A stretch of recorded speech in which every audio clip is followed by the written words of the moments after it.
अर्जुन उवाच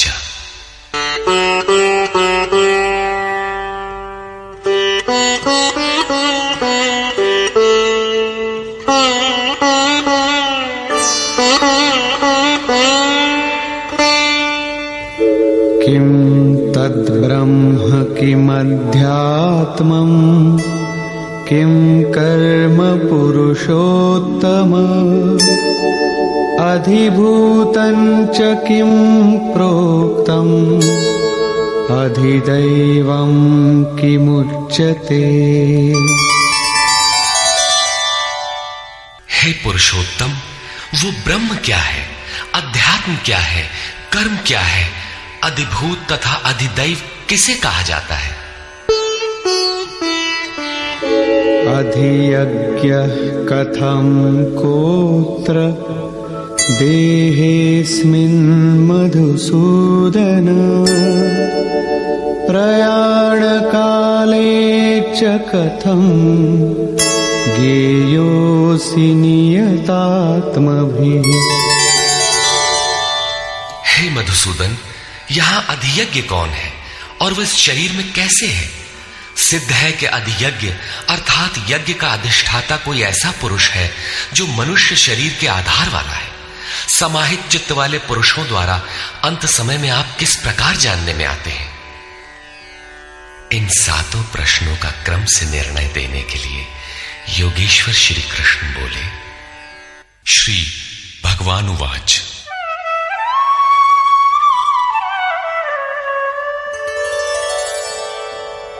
अक्षरं ब्रह्म परमं स्वभावोऽध्यात्ममुच्यते भूतभावोद्भवकरो विसर्गः कर्म संज्ञितः। अक्षरम ब्रह्म परमम, जो अक्षय है, जिसका क्षय नहीं होता, वही परम ब्रह्म है। स्वभावः अध्यात्मम उच्यते, स्वयं में स्थिर भाव ही अध्यात्म अर्थात आत्मा का आधिपत्य है। इससे पहले सभी माया के आधिपत्य में रहते हैं, किंतु जब स्वभाव अर्थात स्वरूप में स्थिर भाव अर्थात स्वयं में स्थिर भाव मिल जाता है तो आत्मा का ही आधिपत्य उसमें प्रवाहित हो जाता है। यही अध्यात्म है, अध्यात्म की पराकाष्ठा है।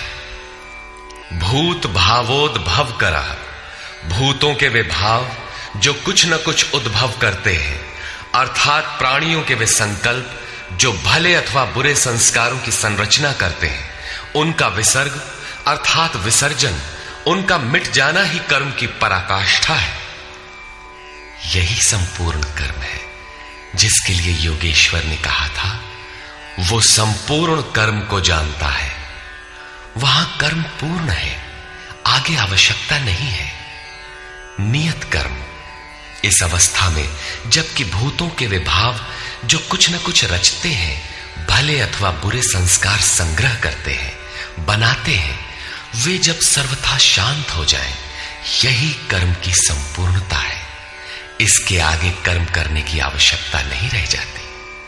अतः कर्म कोई ऐसी वस्तु है जो भूतों के संपूर्ण संकल्पों को, जिनसे कुछ न कुछ संस्कार बनते हैं, उनका शमन कर देती है। कर्म का अर्थ है आराधना, चिंतन, जो यज्ञ में है। अधिभूतं क्षरो भावः पुरुषश्चाधिदैवतम् अधियज्ञोऽहमेवात्र देहे देहभृतां वर। जब तक अक्षय भाव नहीं मिलता तब तक नष्ट होने वाले संपूर्ण क्षर भाव अधिभूत अर्थात भूतों के अधिष्ठान है। वही भूतों की उत्पत्ति के कारण है। पुरुषः च अधिदैवतम, और प्रकृति से परे जो परम पुरुष है वही अधिदैव अर्थात संपूर्ण देवों दैवी संपद का अधिष्ठाता है। दैवी संपद उसी परम देव में विलय हो जाती है। देहधारियों में श्रेष्ठ अर्जुन, इस मनुष्य तन में मैं ही अधियज्ञ अर्थात यज्ञों का अधिष्ठाता हूं। अतः इसी शरीर में अव्यक्त स्वरूप में स्थित महापुरुष ही अधियज्ञ है। योगेश्वर श्री कृष्ण एक योगी थे जो संपूर्ण यज्ञों का भोक्ता है। अंत में यज्ञ उसमें प्रवेश पा जाते हैं, वही परम स्वरूप मिल जाता है। इस प्रकार अर्जुन के 6 प्रश्नों का समाधान हुआ। अब अंतिम प्रश्न कि अंत काल में कैसे आप जानने में आते हैं जो कभी विस्मृत नहीं होते।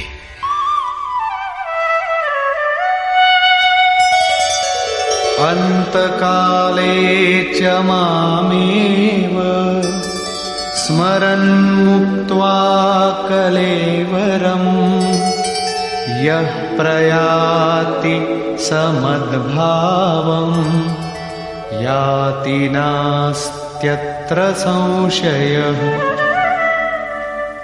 योगेश्वर श्री कृष्ण कहते हैं, जो पुरुष अंत काल में अर्थात मन के निरोध और विलय काल में मेरा ही स्मरण करते हुए शरीर के संबंध को छोड़ अलग हो जाता है, वो मद्भावम साक्षात मेरे स्वरूप को प्राप्त होता है, इसमें संशय नहीं है।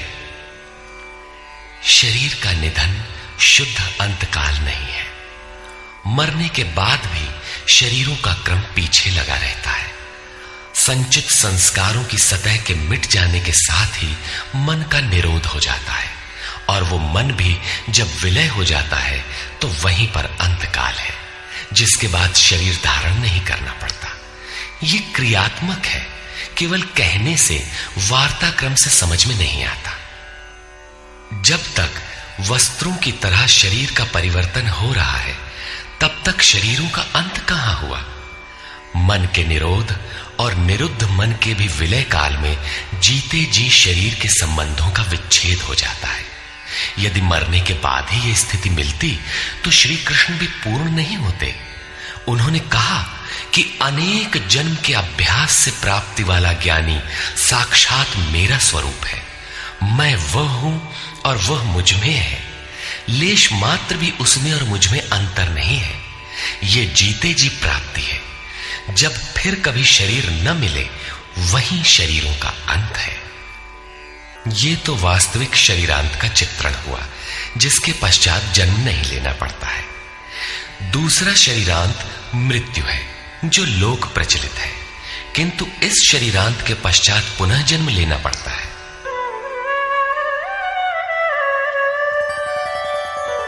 यं यं वापि स्मरन् भावम् त्यजत्यन्ते कलेवरम् तं तमेवैति कौन्तेय सदा तद्भाव भावितः।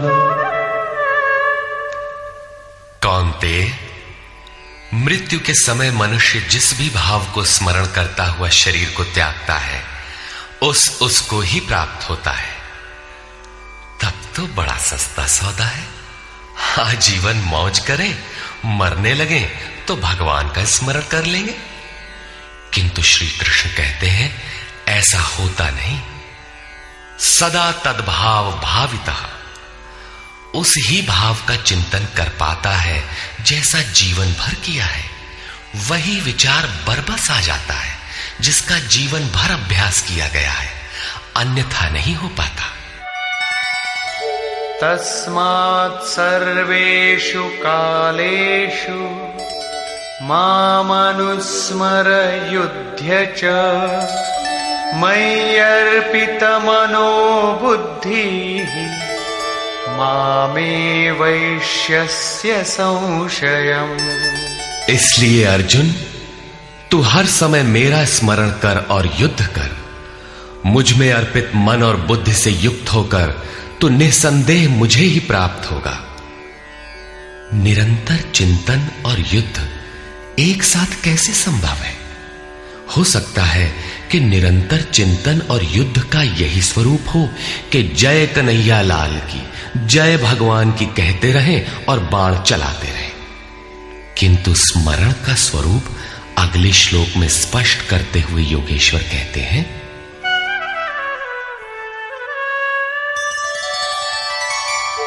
अभ्यास योग युक्तेन चेतसा नान्यगामिना परमं पुरुषं दिव्यं याति पार्थानुचिन्तयन्। हे पार्थ, उस स्मरण के लिए योग के अभ्यास से युक्त हुआ, अर्थात मेरा चिंतन और योग का अभ्यास पर्याय है। मेरे सिवाय दूसरी ओर न जाने वाले चित्त से निरंतर चिंतन करने वाला परम प्रकाश स्वरूप दिव्य पुरुष अर्थात परमात्मा को प्राप्त होता है। मान लीजिए कि ये पेंसिल भगवान है, तो इसके सिवाय अन्य किसी वस्तु का स्मरण नहीं आना चाहिए। इसके अगल बगल आपको पुस्तक दिखाई पड़ती है या अन्य कुछ भी, तो आपका स्मरण खंडित हो गया। स्मरण जब इतना सूक्ष्म है कि इष्ट के अतिरिक्त दूसरी वस्तु का स्मरण भी ना हो, मन में तरंगे भी ना आए, तो स्मरण और युद्ध दोनों एक साथ कैसे होंगे? वस्तुतः जब आप चित्त को सब ओर से समेटकर अपने एक आराध्य के स्मरण में प्रवृत्त होंगे, तो उस समय मायिक प्रवृत्तियां काम क्रोध राग द्वेष बाधा के रूप में सामने प्रकट ही है। आप स्मरण करेंगे किंतु वे आपके अंदर उद्वेग पैदा करेंगे। आपका मन स्मरण से चलायमान करना चाहेंगे। इन बाह्य प्रवृत्तियों का पार पाना ही युद्ध है। निरंतर चिंतन द्वारा ही इनका अंत किया जाता है। इसलिए निरंतर चिंतन के साथ ही युद्ध संभव है। गीता का एक भी श्लोक बाह्य मारकाट का समर्थन नहीं करता। चिंतन किसका करें, इस पर कहते हैं, कविं पुराणमनुशासितारम् अणोरणीयां समनुस्मरेत्यः सर्वस्य धातारमचिन्त्य रूपम् आदित्यवर्णं तमसः परस्तात्। उस युद्ध के साथ वो पुरुष सर्वज्ञ, अनादि, सबके नियंता, सूक्ष्म से भी अति सूक्ष्म, सबके धारण पोषण करने वाले किंतु अचिंत्य, अर्थात जब तक चित्त और चित्त की लहर है तब तक वो दिखाई नहीं देता। चित्त के निरोध और विलय काल में ही जो विदित होता है, नित्य प्रकाश स्वरूप और अविद्या से परे उस परमात्मा का स्मरण करता है। पीछे बताया मेरा चिंतन करता है, यहां कहते हैं परमात्मा का। अतः उस परमात्मा के चिंतन अर्थात ध्यान का माध्यम तत्व स्थित महापुरुष है। इसी क्रम में प्रयाण काले मनसाचलेन भक्त्या युक्तो योग बलेन चैव भ्रुवोर्मध्ये प्राणमावेश्य सम्यक् सतं परं पुरुषमुपैति दिव्यम्।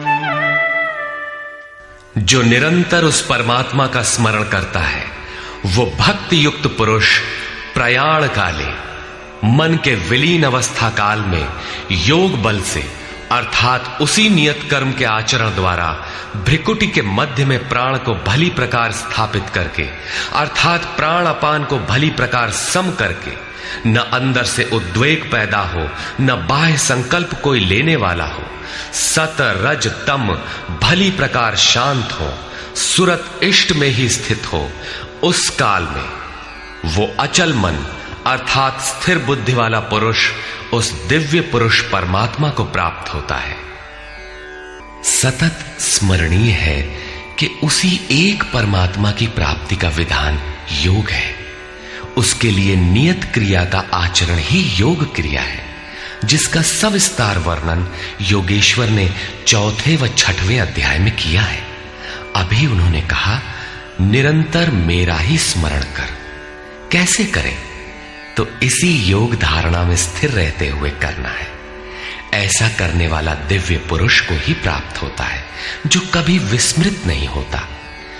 यहां इस प्रश्न का समाधान हुआ कि आप प्रयाण काल में किस प्रकार जानने में आते हैं। पाने योग्य पद का चित्रण देखें, जो गीता में स्थान स्थान पर आया है।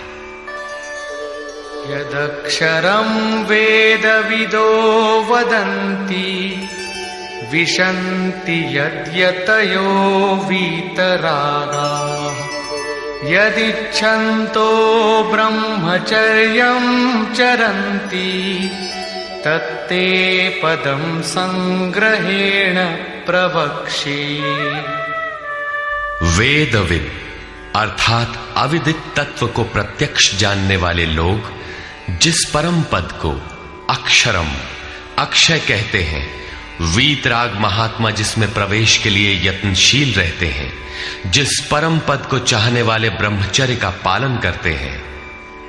ब्रह्मचर्य का अर्थ जननेन्द्रिय मात्र का निरोध नहीं, बल्कि ब्रह्म आचरति सब ब्रह्मचारी, बाह्य स्पर्शों को मन से त्याग कर ब्रह्म का निरंतर चिंतन स्मरण ही ब्रह्मचर्य है। जो ब्रह्म का दर्शन करा उसी में स्थान दिला शांत हो जाता है। इस आचरण से इंद्रिय संयम ही नहीं बल्कि सकलेंद्रिय संयम स्वतः हो जाता है। इस प्रकार जो ब्रह्मचर्य का आचरण करते हैं, जो हृदय में संग्रह करने योग्य है, धारण करने योग्य है, उस पद को मैं तेरे लिए कहूंगा। वो पद है क्या? कैसे पाया जाता है? इस पर योगेश्वर श्री कृष्ण कहते हैं, सर्वद्वाराणि संयम्य मनोहृदि निरुध्य च मूर्ध्याधायात्मनः प्राणम् आस्थितो योगधारणा।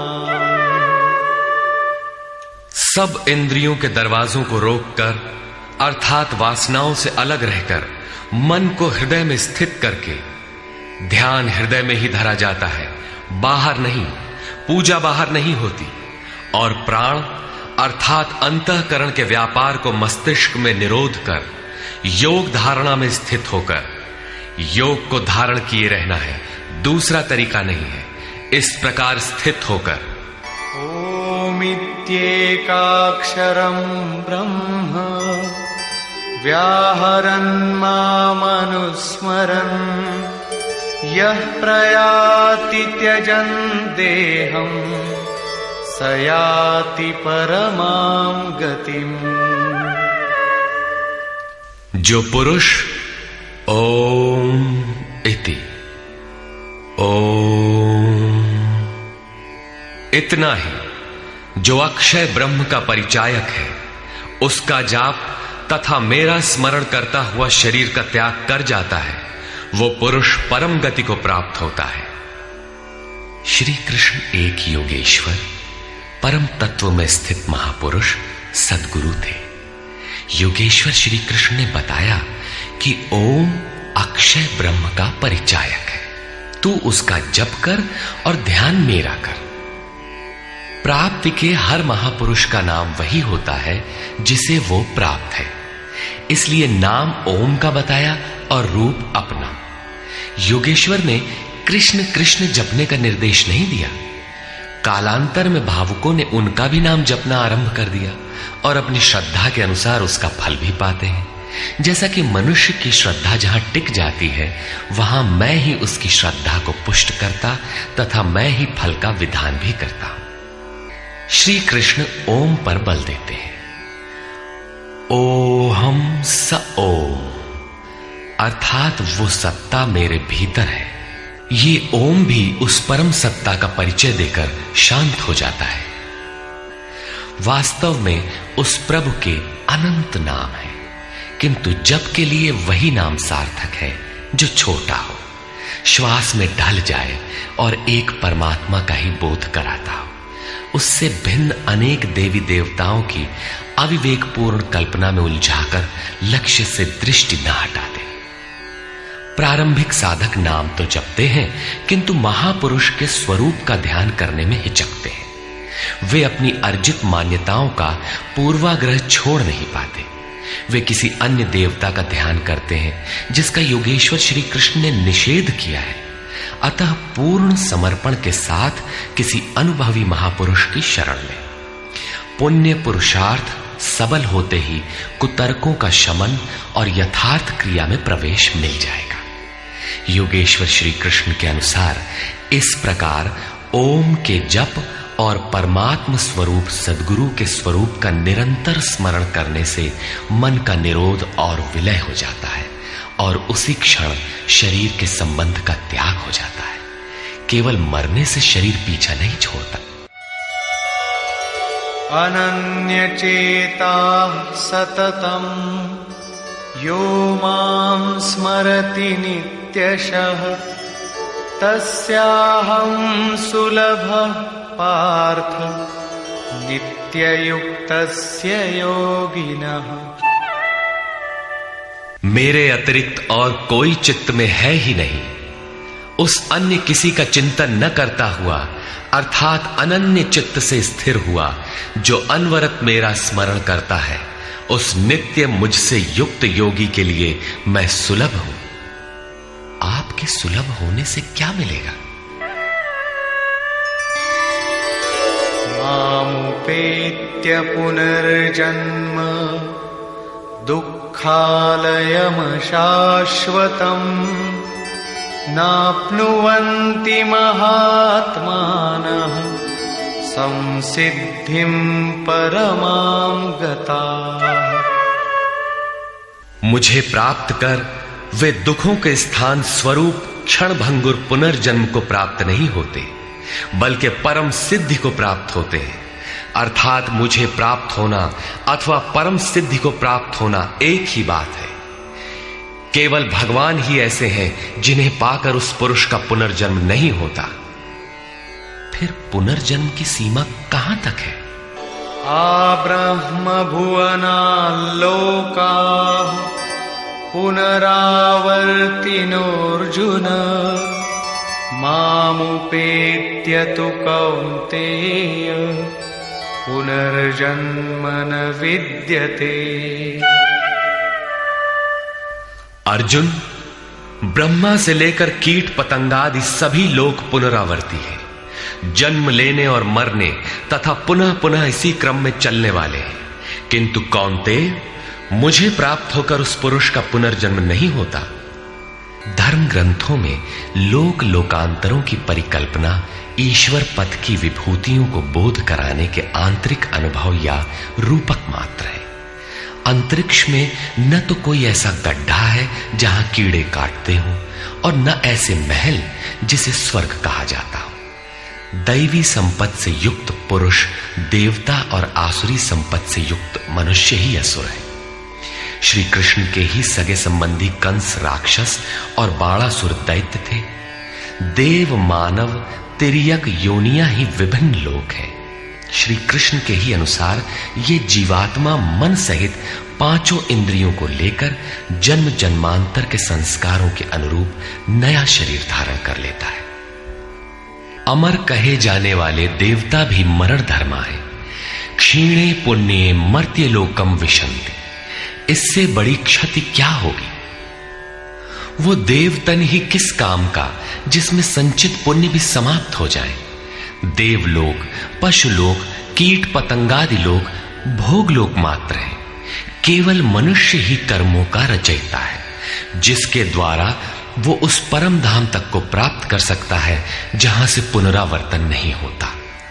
यथार्थ कर्म का आचरण करके मनुष्य देवता बन जाए, ब्रह्मा की स्थिति प्राप्त कर ले, किंतु वो पुनर्जन्म से तब तक नहीं बच सकता जब तक कि मन के निरोध और विलय के साथ परमात्मा का साक्षात्कार करके उसी परम भाव में स्थित न हो जाए। उसका पुनर्जन्म नहीं होना है, किंतु इस अव्यक्त स्थिति से पूर्व जब तक उसके पास अपनी बुद्धि है, जब तक वो ब्रह्मा है, वो पुनर्जन्म की परिधि में ही है। इन्हीं तथ्यों पर प्रकाश डालते हुए योगेश्वर श्री कृष्ण कहते हैं,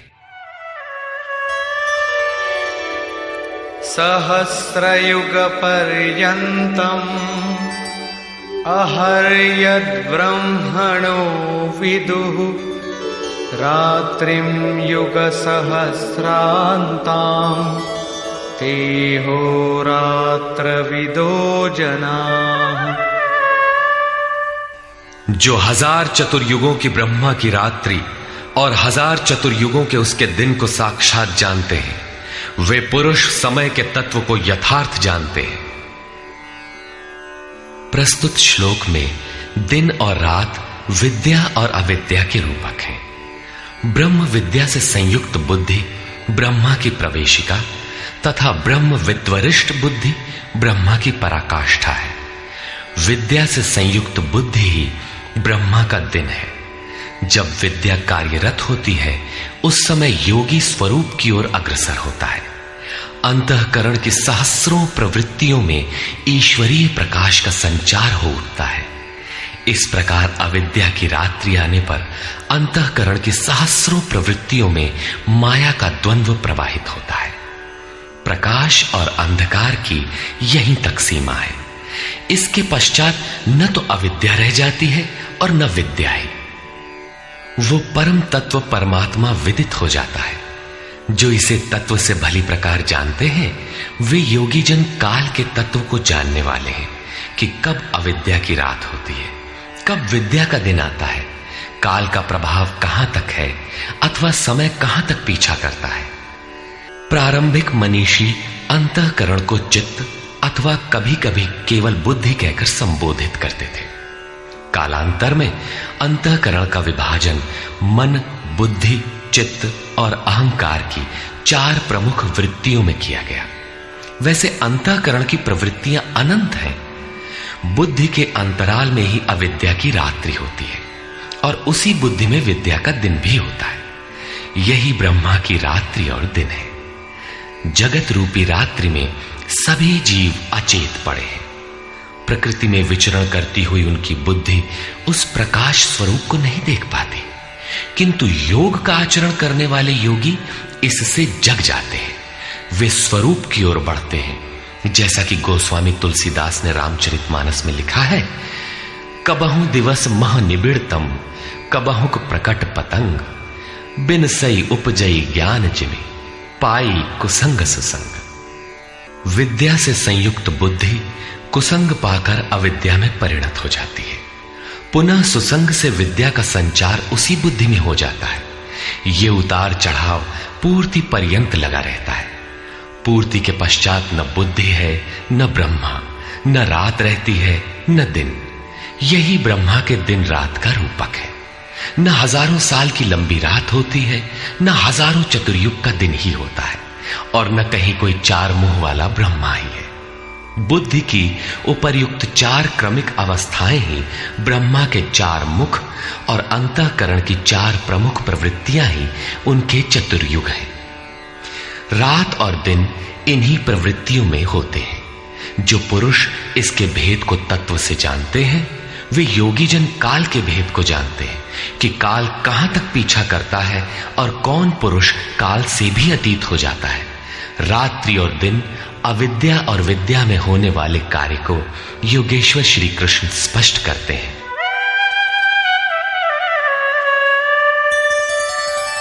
अव्यक्ताद्व्यक्तयः सर्वाः प्रभवन्त्यः रागमे रात्र्यागमे प्रलीयन्ते तत्रैवाव्यक्तसंज्ञके।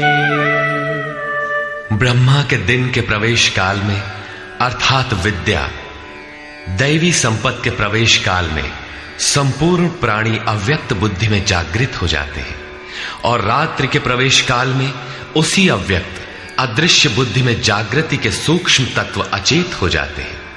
वे प्राणी अविद्या की रात्रि में स्वरूप को स्पष्ट देख नहीं पाते, किंतु उनका अस्तित्व रहता है। जागृत होने और अचेत होने का माध्यम यह बुद्धि है, जो सब में अव्यक्त रहती है, दृष्टिगोचर नहीं है।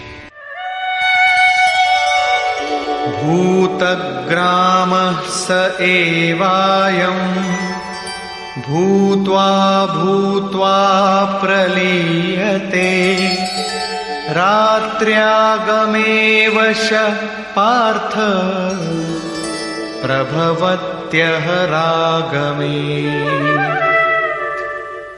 हे पार्थ, सब प्राणी इस प्रकार जागृत होकर प्रकृति से विवश होकर अविद्या रूपी रात्रि के आने पर अचेत हो जाते हैं।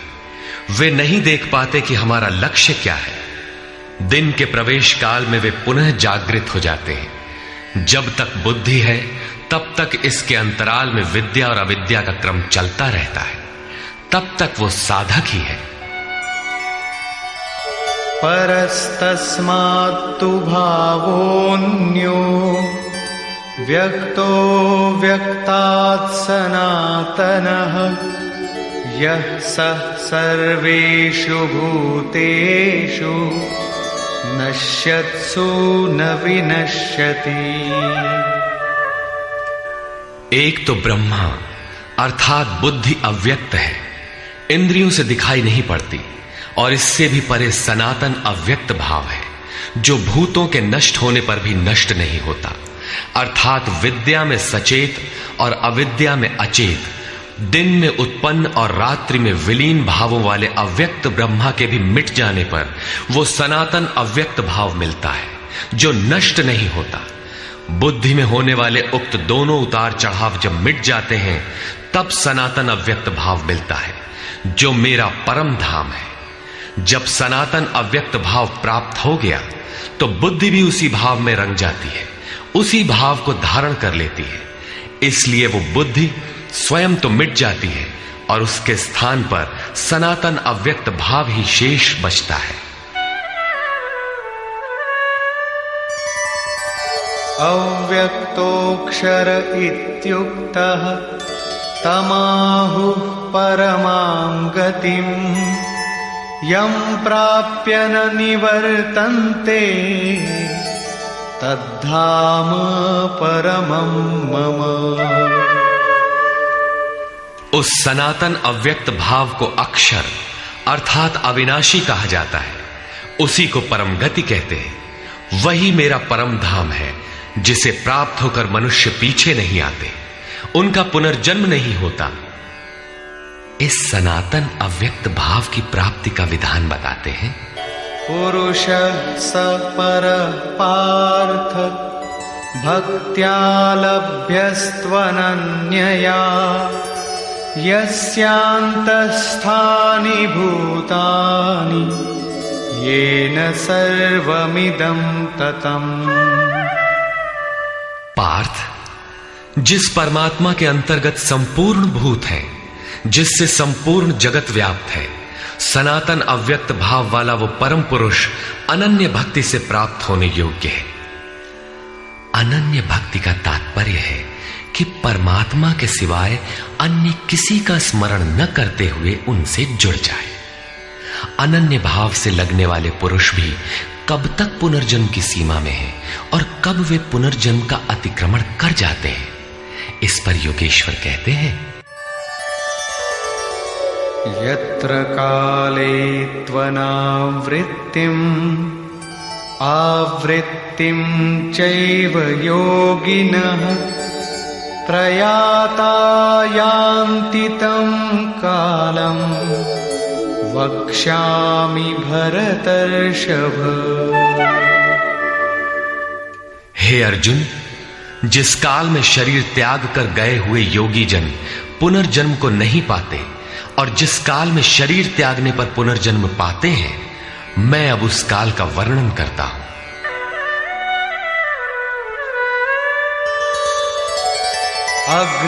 अग्निर्ज्योतिरः शुक्लः षण्मासा उत्तरायणम् तत्र प्रयाता गच्छन्ति ब्रह्म ब्रह्मविदो जनाः। शरीर संबंध का त्याग करते समय जिसके समक्ष ज्योतिर्मय अग्नि जल रहा हो, दिन का प्रकाश फैला हो, सूर्य चमक रहा हो, शुक्ल पक्ष का चंद्र बढ़ रहा हो, उत्तरायण का निरभ्र और सुंदर आकाश हो, उस काल में प्रयाण करने वाले ब्रह्मवेत्ता योगी जन ब्रह्म को प्राप्त होते हैं। अग्नि ब्रह्म तेज का प्रतीक है, दिन विद्या का प्रकाश है, शुक्ल पक्ष निर्मलता का द्योतक है, विवेक, वैराग्य, शम, दम, तेज और प्रज्ञा ये षडैश्वर्य ही षण्मास है। ऊर्ध्व रेता स्थिति ही उत्तरायण है। प्रकृति से सर्वथा परे इस अवस्था में जाने वाले ब्रह्मवेत्ता योगी जन ब्रह्म को प्राप्त होते हैं। उनका पुनर्जन्म नहीं होता, किंतु अनन्य चित्त से लगे हुए योगी जन यदि इस आलोक को प्राप्त नहीं कर पाए, जिनकी साधना अभी पूर्ण नहीं, उनका क्या होता है?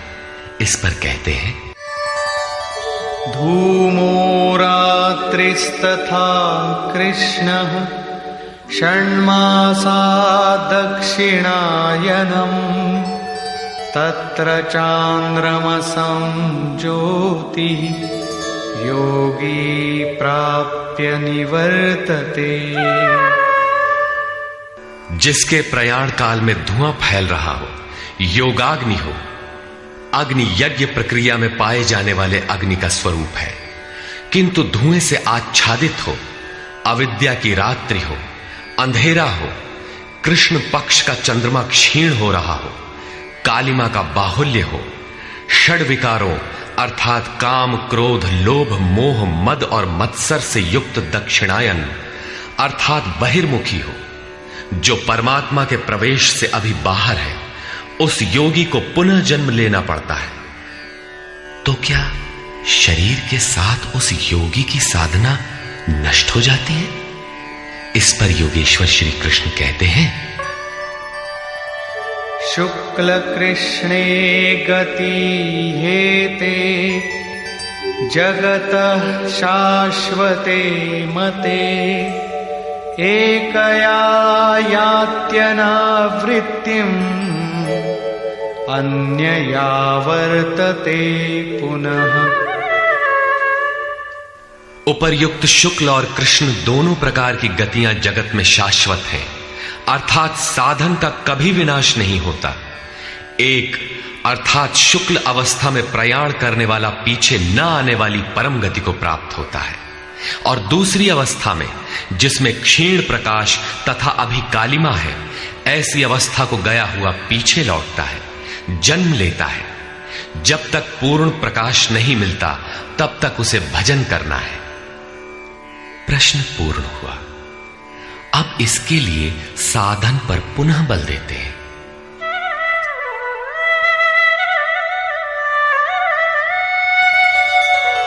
नैते श्रुति पार्थ जानन् योगी मुह्यति कश्चन तस्मात् सर्वेषु कालेषु योगयुक्तो भवार्जुन।